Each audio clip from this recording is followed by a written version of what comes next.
are given exemption from duty, the logbook would be stamped that is not for sale. And if you have to sell, you have to pay duty. I believe along the lines you are saying, we can work out something that can give some consideration to returning residents, provided they are not going to sell. Again, I cannot be able to give you a firm commitment. That is something that we need to discuss with the National Treasury at the cabinet level and see whether we can be able to make some decision along that line. Finally, I want to say that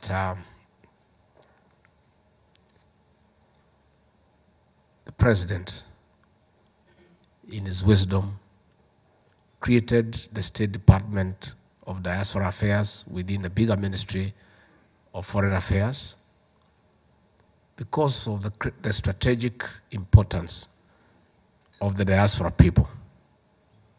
As it is today, the remittances you said home is number one in terms of foreign exchange earnings. You are head of tourism, you are head of coffee, you are head of tea. We are aware that all of you, and indeed all people in all countries, love home and plan someday to come back home, which you must. And you would want to invest back home. We are aware that most of you have been victims of being conned by relatives and friends, especially relatives. Many people have sent money back home to their sisters, to their mothers, to their fathers, to buy them plots. And they take photographs of the neighbors and send to you. Others, they say, you send the money to build for you a house, and they keep on sending you photographs at every stage. The foundation, the walling, the rental, the roofing, all the way. But it's a neighbor's house. By the time you retire and you are coming back home with your family, and you have bought furniture to fit in your 4-bedroom house, you come back home to a shock. And there's nothing you can do. It's your mother, you can't take her to court. It's your brother, you cannot kill him. And then you are devastated. And you feel like you have lost it all. This State Department of Diaspora is meant to cure that one.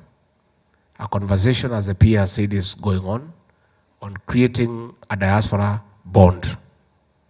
The government wants to create an investment forum guaranteed by government for the people in diaspora. How you can invest back home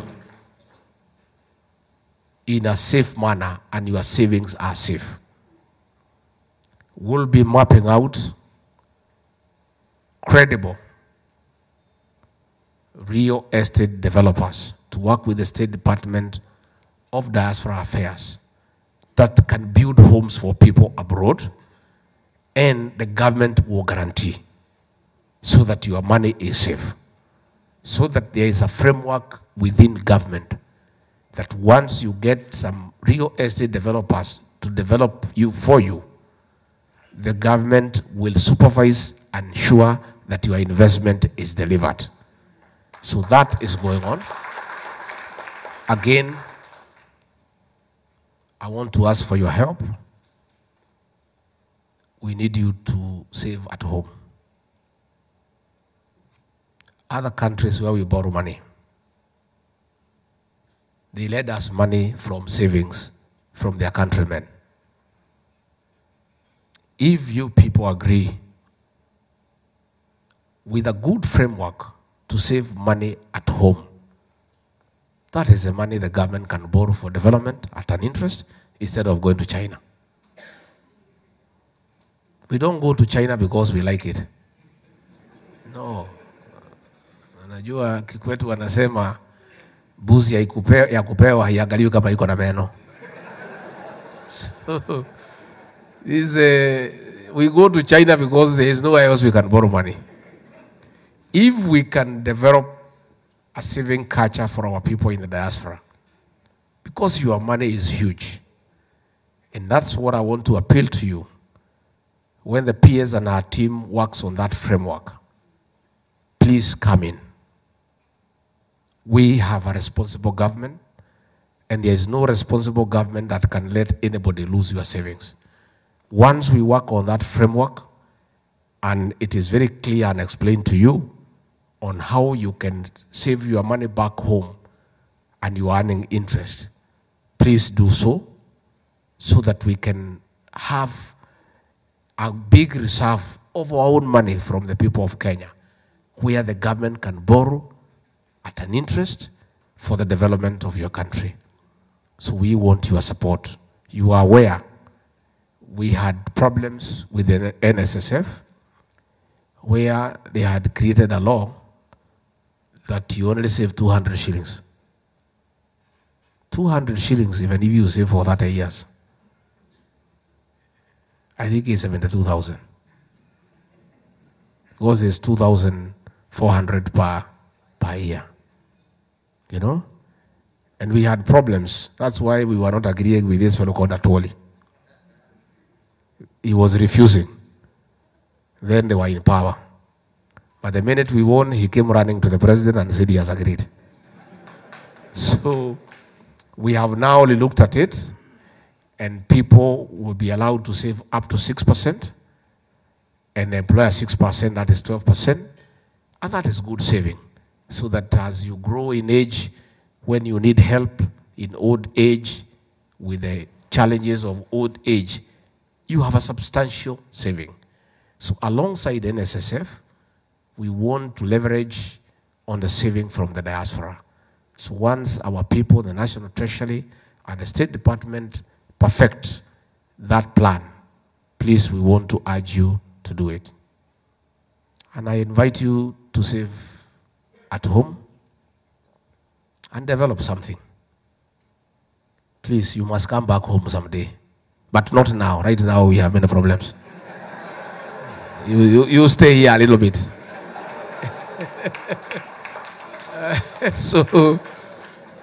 But ultimately, east or west, home is best. You people must buy land at home. You must build a nice house. You must start some investment back home, because that is home and you need to develop your own country.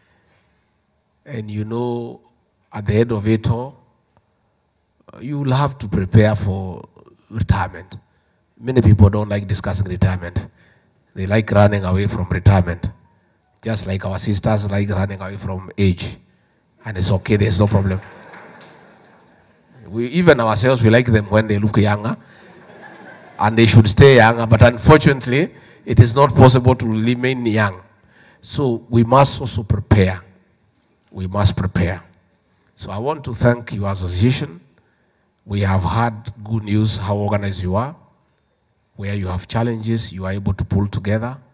You have a fund, you have a circle. That is the way to go. I want to urge you that since you are in a foreign country, the only way to stay well and safe is to be a brother's keeper. Love each other. Yeah? You know, have comradeship, have companionship. Because it's only among yourselves. The other people, even if you're working for them, they really don't know you well. It's yourselves who know each other here. So have a very close-knit arrangement where you always stay together. Balozi has told me on Jamhuri Day, he invites you to the residence. You get together, go there, and that day talk Kiswahili, dance Kiswahili songs, and talk about your country and your motherland. And I'm telling you that once you do that, you'll be better people. Let me now appraise you on the situation back home, because it's my job to do so. Bela iko sawa. Iko sawa. And we had a very peaceful election. There was peace before election. There was peace during the election. There was peace after the election. And Kenyans moved on. Kenyans decided in a democratic manner how they'll be governed, and everybody moved on. Those who lost went to the Supreme Court, and they had no case, and the government was formed and proceeded.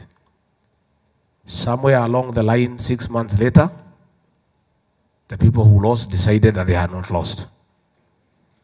You say they want something called a server to be opened. This server, we don't know where it is.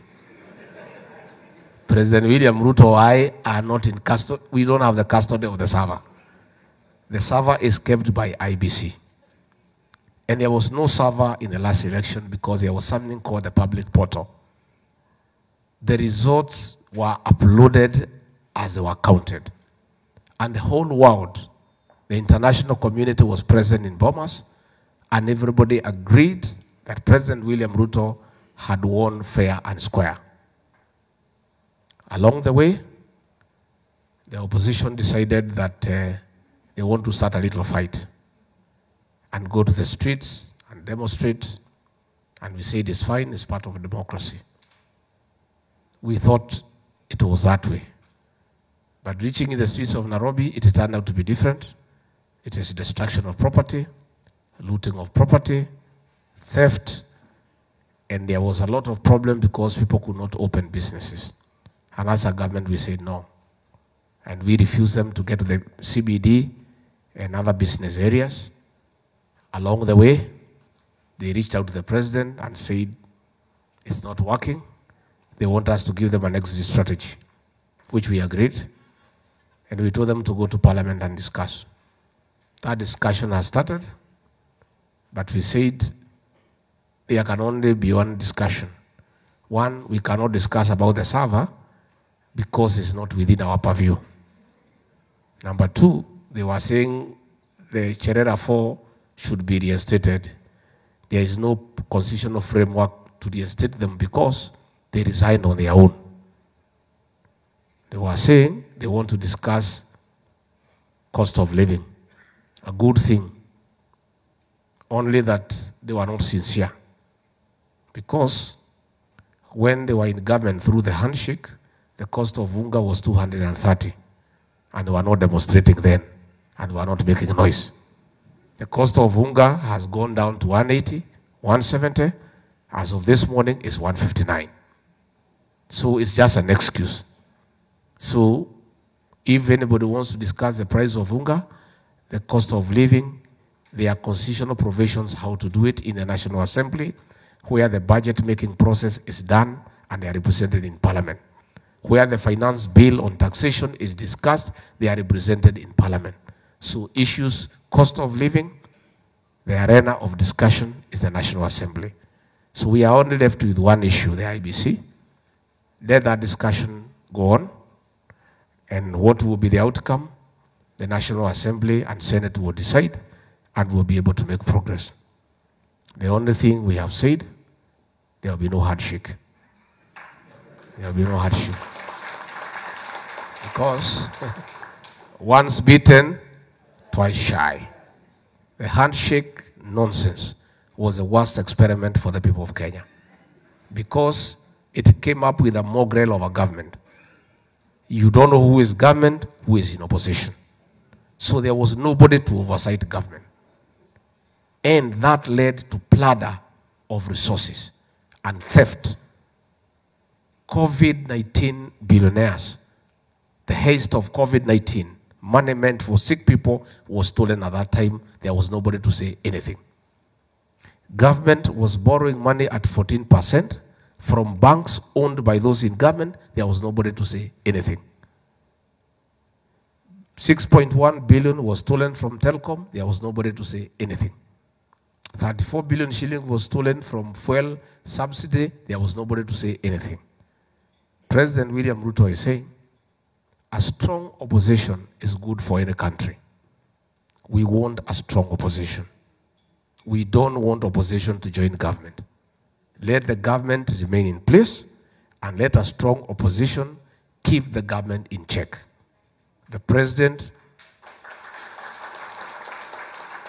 has written a memorandum to Parliament recommending that Parliament consider to create the office of the leader of official opposition, so that the person who is today in opposition can criticize government from the dignity of parliament. He doesn't have to go to the streets. He doesn't have to wear a sufria on the head to check government. Let it be done in a dignified manner where he has government resources, he has researchers, he has staffers, he has vehicles, he has funds. Because a strong opposition is good for the country. So I want to assure you that the economy has started showing good signs of recovery, because what the president has decided, and is the right thing he has done, is to subsidize production as opposed to subsidize consumption. When you subsidize consumption, it's not sustainable. But production can be sustained, and what the president has done is that he has given funds to subsidize the cost of fertilizer so that farmers can produce food at a lower cost, increase the yield, and lower down the cost of food. And with the rains that are going on, everything is working out very well. And we are hoping that if these rains continue the way they are, by September, we'll have a bumper harvest, and that will bring down the cost of food, and it will create and sustain food security. So the economy is showing good signs of recovery, and along the way, things will be much better. So our country is good. Everybody is busy. People are busy planting. It's only a few people who are talking about going to the streets. There are few, and that is normal. And also a little noise is not bad, so that we also don't sleep on the job. Yeah. What we are against is destruction of property. If only they could go to G Gardens and make noise from morning to evening and then go home. Come back the following day and continue. That is healthy. That is very healthy. What we are against is destruction of property. What we are against is stopping people from opening their businesses. That is what, as a responsible government, we cannot allow. And that one you must allow us. A few things here and there to make sure that nobody is destroying property. So I want to thank the High Commissioner here and the staff for the good job they are doing. I want to ask you to continue supporting the embassy. I want to ask you to continue interacting with them as they give you services. And I want to assure you that you'll see improved services once the State Department of Diaspora has been properly anchored. It is still at the establishment stages with teething problems here and there, but the PS is up and running. She's active, she's focused, and I'm sure that within a few months, you are going to start feeling the fruits of that State Department. Tumeshukuru sana. Sana sana, it is true, the way you said. When the President of South Africa came to Nairobi, President William Ruto, also a very tough negotiator, was able to negotiate. It was a 3-hour negotiation for us, for Kenyans, to go to South Africa without visas. And therefore, you should be able to enjoy that facility so that you can be able to go to South Africa. We have many Kenyans there. There are many business opportunities. And we'll continue also engaging with other countries where we have interest. I have found some people here who are marketing Kenyan tea, Ketepa. I was very happy. And we have told our ambassadors across the country, across the world, that 70% of their time will be taken up in marketing Kenyan products and creating new markets and enlarging the existing markets. So I'm happy that I've seen Kenyan tea here moving. There are a few challenges. The ambassador has told me a few things we need to unlock in terms of the trade agreements so that the tea can be cheaper and it can move much faster. I've also found a company that is marketing properties in Kenya. The way I've told you, please invest back home is a good thing so that in future you can be able to reap your investment. So sisi tumeshukuru sana balozi, tunafurahi sana, tunawapenda sana. Na for the time we'll stay here, tutaonana. We'll be here until I think around Tuesday. Pia tutembee kidogo. Pia mahasara nimesikia muko hapa. Tunaweza patana huko kwa mitaa. Sisi Sisi ni watu ya juu chini. Hatuna maringo na kiburi mingi. Hiyo maneno ni it's not a part of our life. Sisi ni watu ya chini. So tukipita humu mimi najua tutakutana. I want to thank you. May God bless you and bless you abundantly. Thank you.